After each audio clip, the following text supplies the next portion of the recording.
Urea కొనాలంటే ముందు smart phone కొనాలి. ఆ స్మార్ట్ ఫోన్లోని అప్లికేషన్లను రైతు ఆపరేట్ చేయడం నేర్చుకోవాలి.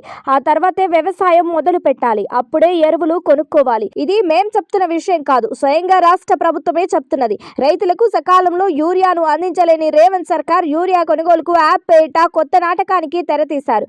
ఖరీఫ్లో యూరియా కోసం రైతులు గంటల తరబడి క్యూ లైన్లో నిలబడటం, చెప్పులు, పట్టాదారు పాస్ పుస్తకాలు లైన్లో పెట్టిన దృశ్యాలు దేశవ్యాప్తంగా చర్చనీయాంశమయ్యాయి.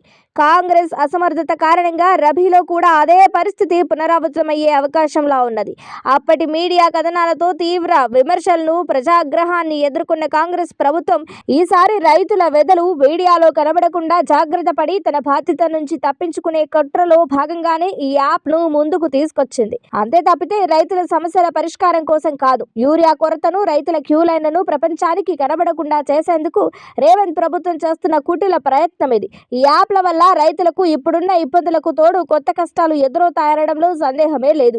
ఈ యాప్తో రైతులు తమ ఇంటి నుంచే యూరియాను బుక్ చేసుకోవడం ద్వారా దుకాణాల వద్ద రద్దీని తగ్గించవచ్చు. బ్లాక్ మార్కెట్ను అరికట్టడం, అర్హులైన రైతులకు సాగు విస్తీర్ణాన్ని బట్టి ఎరువులు అందించవచ్చని ప్రభుత్వం చెప్తున్నది. కానీ రాష్ట్రానికి సరిపడా యూరియాను అందుబాటులో ఉంచితే దుకాణాల దగ్గర రద్దీ ఎందుకుంటుంది? బ్లాక్ మార్కెట్లోకి ఎందుకు వెళ్తుంది? దీన్ని బట్టి అర్థం ఏమిటంటే అవసరానికి సరిపడా యూరియాను రాష్ట్ర ప్రభుత్వం రైతులకు అందుబాటులో ఉంచడం లేదనే కదా. ఇక యూరియా కావాలంటే రైతులు తప్పనిసరిగా ఈ యాప్ నుంచే బుక్ చేసుకోవాలన్న నిబంధనలు పెట్టారు. ఇది చాలా దారుణం. ఒక సాధారణ నిరక్షరాస్యుడైన రైతు ఈరోజు స్మార్ట్ ఫోన్ వాడుతున్నాడా? వాడినా ఈ యాప్ను ఎలా ఆపరేట్ చేయాలో అతనికి తెలుసా? యాప్లో ఎరువులు బుక్ చేసుకోవాలంటే ప్రతి రైతు దగ్గర స్మార్ట్ ఫోన్ ఉండాలి. దాన్ని ఆపరేట్ చేసుకోవడం రావాలి. ఇది సాధ్యమా? ఇంట్లో చదువుకున్న పిల్లలుంటారు కదా అంటారేమో. పిల్లలు చదువుల కోసం, ఉద్యోగాల కోసం నగరాలకు వలస వెళ్ళిన వారి పరిస్థితి ఏమిటి? ఇవన్నీ కాంగ్రెస్ ప్రభుత్వం ఆలోచించదా? ఈ యాప్లో బుక్ చేసుకున్న 24 గంటల్లోగా రైతులు యూరియా తీసుకోవాలి. ఒకవేళ ఏవైనా కారణాల వల్ల ఆ సమయానికి వెళ్ళలేకపోతే ఆ బుకింగ్ రద్దవుతుంది. తిరిగి మళ్ళీ యాప్ను బుక్ చేసుకోవాలంటే 15 రోజులు ఆగాలనే కఠిన నిబంధన పెట్టారు. ఆలోపు పంట దెబ్బతింటే ఎవరు బాధ్యులు? ఇదంతా యూరియా అందుబాటులో ఉన్నప్పటి పరిస్థితి. అసలు యూరియానే అందుబాటులో లేకుంటే ఎట్లా? ఇక్కడ మరొక ముఖ్యాంశం, కౌలు రైతులు. యాప్ ద్వారా యూరియా బుక్ చేయాలంటే ఆధార్, పట్టాదారు పాస్ పుస్తక వివరాలు తప్పనిసరి. మరి కౌలు రైతులకు ఎరువులు ఎలా? కౌలు రైతులకు యజమానులు తమ ఆధార్, పట్టాదారు వివరాలు ఇవ్వరు.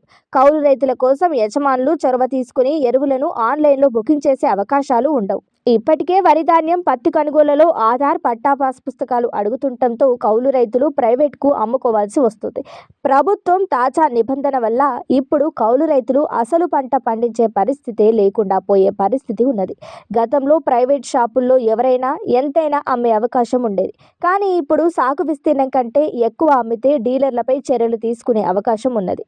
దీనివల్ల కౌలు రైతులకు అసలు యూరియా దొరికే వెసులుబాటే లేకుండా పోతున్నది. పంట రకాన్ని బట్టి ఒక్కో ఎకరానికి ఇచ్చే యూరియా బస్తాల సంఖ్యపై ప్రభుత్వం స్పష్టమైన పరిమితులు విధించింది. వరి ఎకరానికి 2.5 నుంచి 3 బస్తాలు, మిర్చి అయితే 5 బస్తాలు, మక్క అయితే 3 బస్తాలు, వేరే పంటలకు 2 బస్తాలు ఇస్తారట. ఎకరంలోపి భూమి ఉన్న రైతులకు ఒకే విడతలో యూరియా ఇస్తారు. పెద్ద రైతు అయితే 5 నుంచి 20 ఎకరాలు ఉంటే 15 రోజుల వ్యవధిలో 3 నుంచి 4 విడతల్లో తీసుకోవాలి. ఇక రైతు యాప్లో యూరియాను బుక్ చేసుకునేటప్పుడు తన గ్రామం లేదా మండలంలోని కేంద్రాలను ఎంచుకోవచ్చు. పంపిణీ, ప్రాథమిక వ్యవసాయ సహకార సంఘాలు, అగ్రో సేవా కేంద్రాలు, ప్రభుత్వ గుర్తింపు పొందిన ప్రైవేట్ డీలర్ షాపులలో యూరియాను అమ్ముతారు. ప్రైవేట్ డీలర్లు కూడా ఈ యాప్ ద్వారానే యూరియాను విక్రయించాలని ప్రభుత్వం ఆదేశించింది. యాప్లో బుకింగ్ ఐడి రైతు చూపిస్తేనే వారు యూరియా ఇవ్వాలి. డీలర్లు తమ వద్ద ఉన్న నిల్వలను ఎప్పటికప్పుడు యాప్లో అప్డేట్ చేయాలి. దీనివల్ల ఏ షాప్లో ఎంత యూరియా అందుబాటులో ఉన్నదో రైతులకు ముందే తెలుస్తుంది.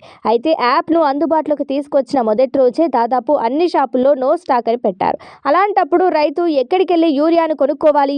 తమ ప్రాంతంలోని డీలర్ల వద్దకు స్టాక్ వచ్చే వరకు ఆగాల్సిందేనా? అట్లయితే పంట చేతికి వచ్చే పరిస్థితి ఉంటుందా?